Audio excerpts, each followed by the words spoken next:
Hey everyone, this is Keith Mima with another episode of our CIO Wisdom Share. This week we're talking to Lee Crump. He's been at Rollins in Atlanta for a while. We're going to talk a little bit about some digital transformation.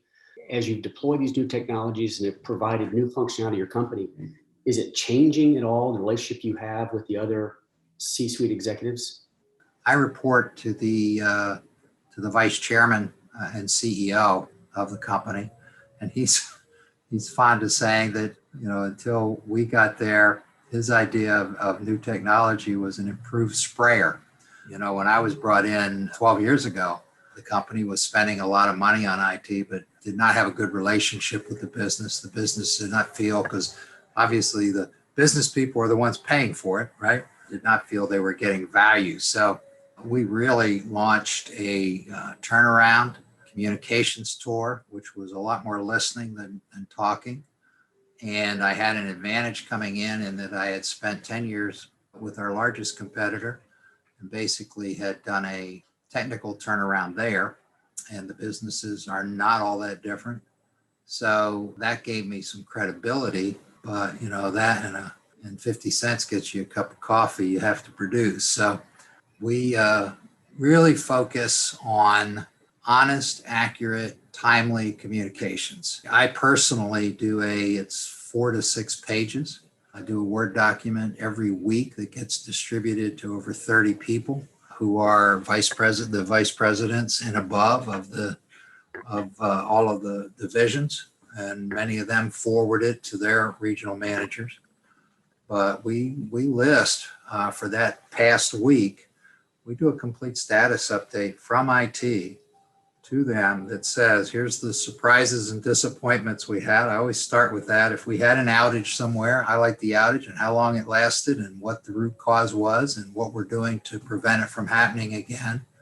We have an opportunity section if there's something that we're testing or playing with as a potential. We talk about that. It's a Word document, but it's basically a category, and then it's bulleted sentence fragments. And then if people have a question, they can pick up the phone and call me or send an email. We have a good news section where if we have implemented, for example, this week I've gotten the numbers. The first week in March, we send out for the month of February, here is our miles per stop. Here's how it compares to the last 5 Februaries so that you can see the trend.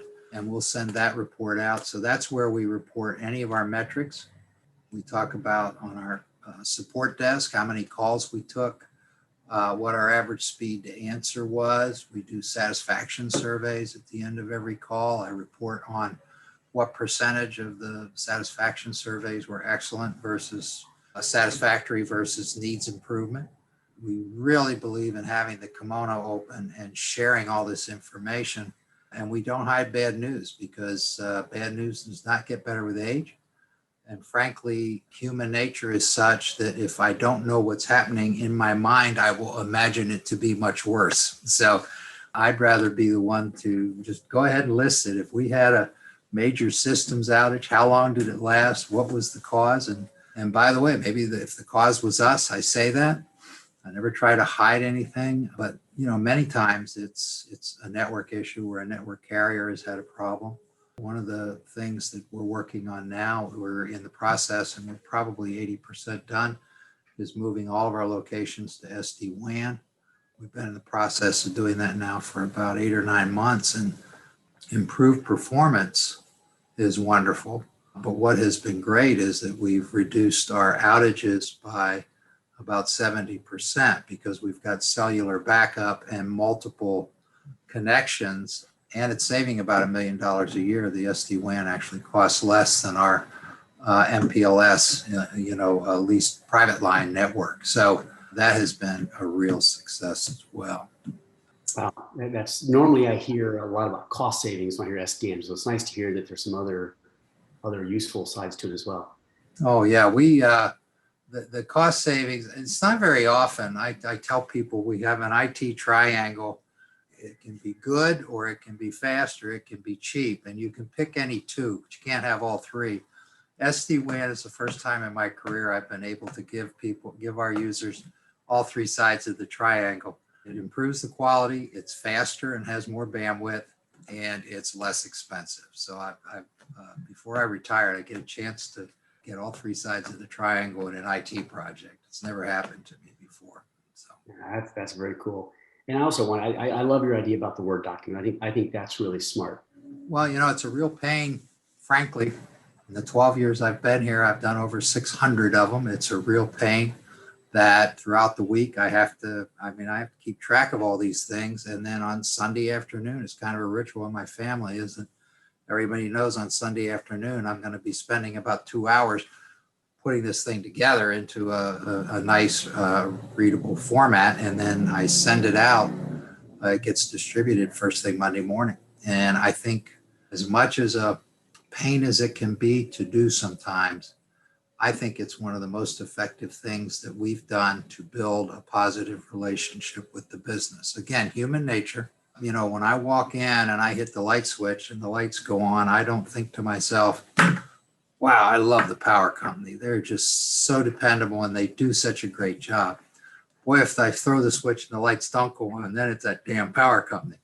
Human nature is that if you're not, and you have to do it professionally, and I'm just reporting the facts, but you need to remind people every once in a while that when they turn the switch, the lights go on. And so when we report out, how well our support desk is responding, and we report out the metrics on miles per stop and how much that's improving, and they get their daily operations report and can see all matter of KOIs there and how they're doing. There is a real appreciation today, I think, for IT. So, Well, that's great. And that's also I think it's part of your strategy about building your leadership role.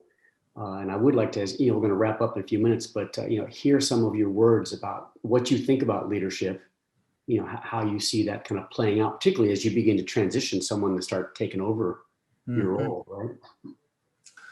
Well, I think at the CXX level, and we're a $2 billion a year plus revenue company with 14,000 employees.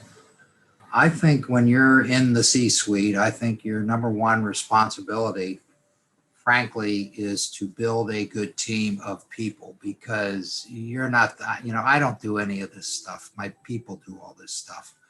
And I make sure in those weekly reports that I name names in the success. So, if there's a problem, the buck stops here and I own that problem and I take responsibility for it. But somebody a lot smarter than me said there's no end to what we can accomplish if we don't care who gets the credit. And I think good leadership is the courage to communicate honestly, both with everybody that reports to you as well as your peers throughout the business, the courage to fight for and hire good people and remove the roadblocks so that they can do their job. I'm very much into servant leadership, where I think I perform best if I'm helping everybody else be successful. And if I do that, then I'll be successful. I can work 60, 70 hours a week and I can schmooze and do all those things. But at the end of the day, if my folks aren't building good systems and keeping those systems running, I'm not going to be a success. So I just do everything I can to help my people be successful. And then, they kind of drag me along with them. So, well, I know that retirement is coming up for you. And maybe just one more time, just kind of share with everyone, like, what is it you're looking to do after, because you're not going to do nothing. And we already talked about the golf. I think I said earlier, I've worked since I was 8 years old. I could not, I turned 70 last November. I've got great genes from my mom and my dad. And so I've got another 20, 25 years to go. And I can't go from 100 down to 0 overnight. So I am going to plan on consulting probably, 15 to 20 hours a week, maybe for a couple of years. And then after that, maybe go down to, 8 to 10 hours a week. And I'm smart enough to know in the consulting business, because I've spent half my career in consulting, it doesn't work that way where you can just do 15 hours a week every week. Things come and there's a push and maybe you work 40 or 50 hours that week. but then you don't work at all the following week. And so I'll smooth that out as best I can. My wife and I would like to do some traveling. I want to play more golf, but I don't want to play golf every day. If I did that, it would be a job and I wouldn't enjoy it anymore. So, but I could certainly do 2 or 3 times a week, I think, and enjoy that. So we're looking forward to that. But I love mentoring and coaching. Perhaps there's an opportunity as an interim CIO somewhere if someone needs someone to come in and just kind of keep the ship steady while they, look for and recruit a permanent person. But I think more in the coaching and the mentoring and helping people with strategy, the executive coaching, I would really enjoy doing as well. So. And would you be opposed if some of our viewers, if they want to get a hold of you, they just come through us and we could just? Oh, that'd be fine. Of course. Okay. Of course, that'd be great. And I'm also on LinkedIn, so they can certainly reach me that way as well, Keith. But yeah, I would love it. I just have to be careful. My wife's already warned me. I have to be careful not to work 40 hours a week. If I was going to do that, I'd stay here. Okay. Well, thank you for your generosity today. You touched on some very insightful experience, and I think that our viewers will find a lot of value in that. So thank you very much for your time, and good luck, and we'll be in touch with you. Hey, thanks so much. I enjoyed it. Hope you heard a few things that triggered some new thinking for you. We do these conversations on IT topics weekly, so please feel free to subscribe to our YouTube channel. That way you get updates on new content, as well as you can post comments and, more importantly, suggest topics that you'd like us to address. You can see that we have some pretty amazing resources. So please let us know how we can help you on your upcoming digital transformation and enterprise IT projects. Thanks very much. Until next time.